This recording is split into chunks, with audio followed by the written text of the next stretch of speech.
Nkuko bimenyeshwa n'umuyobozi mukuru w'ishirahamwe rijejwe kuvuza abakozi ba leta Mutuelle de la fonction publique mu rurimi rw'igifaransa Sylvain Nzeyimana, iryo shami ry'iryo shirahamwe ryuguruwe ku bitaro Kira Hospital riri mu rukurikirane rw'ayandi mashami amaze imisi yugururwa mu bitaro bitandukanye mu ntumbero yo kwegera abanywanyi no kuborohereza gushikira ibikorwa vy'iryo shirahamwe rijejwe kuvuza abakozi ba leta. Sylvain Nzeyimana akamenyesha ko aho kuri Kira Hospital bazorihira abanywanyi ba Mutuelle ibice 80% bazokwitura ibisata vya scanner na dialyse. Iyo gisha iba iriko abakozi ba Mutuelle bakira abanywanyi ba Mutuelle baje kwivuriza muri bino bitaro. Barabakira bakabafasha ingene bashobora kwivuza neza hano muri bino bitaro, maze Mutuelle ikazoshobora kubarihira ku bice 80% rya facture ibitaro biba byatanze.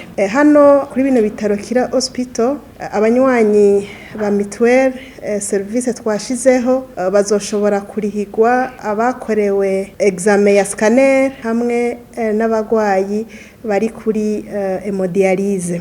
Agasaba abakozi bishira hamwe arongoye bazokorera mu bitaro vya Kira Hospital kwakira neza abanywanyi babitura. Ababitura mubakire neza, mubumvirize, mubereke ibikenewe. Akazi kanyu no gusuzuma kw'ivyo bafise bikwiye no kuboriyana iyo baca. Umuntu afise ibidakwiye ukamubwira mu kugwa neza utiki ikirabuze genda ukirondere. Ivyo musanzwe mubimenyereye. Ikindi no basaba no gukorana neza n'abakozi bo mu bitaro. Tuze twumve induru ngo vyanse ko mwumvikana kuko hari gihe bishika.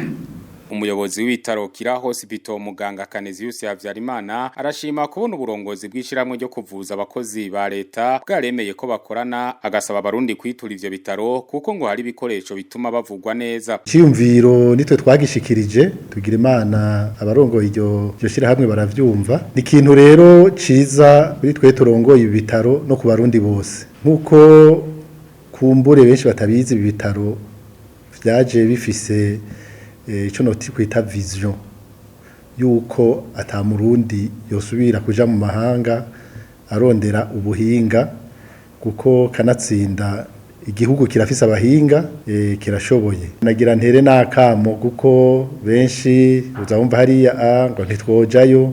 Kira rero iri ngaha ku bw'abarundi, tugomba ko abantu bose boshobora kwivuriza ngaha bakabona ico bungutse. Iryo shami ry'ishirahamwe rijejwe kuvuza abakozi ba leta ryuguruwe ku bitaro Kira Hospital rikaba rigize irya 12 ryuguruwe mu bitaro vy'abikorera utwabo, rikaba ryuguruwe kandi nyuma y'ayandi 18 aheruka kugururwa mu bitaro vy'uburere bitari bifise amashami y'ishirahamwe rijejwe kuvuza abakozi ba leta Mutuelle de la fonction publique.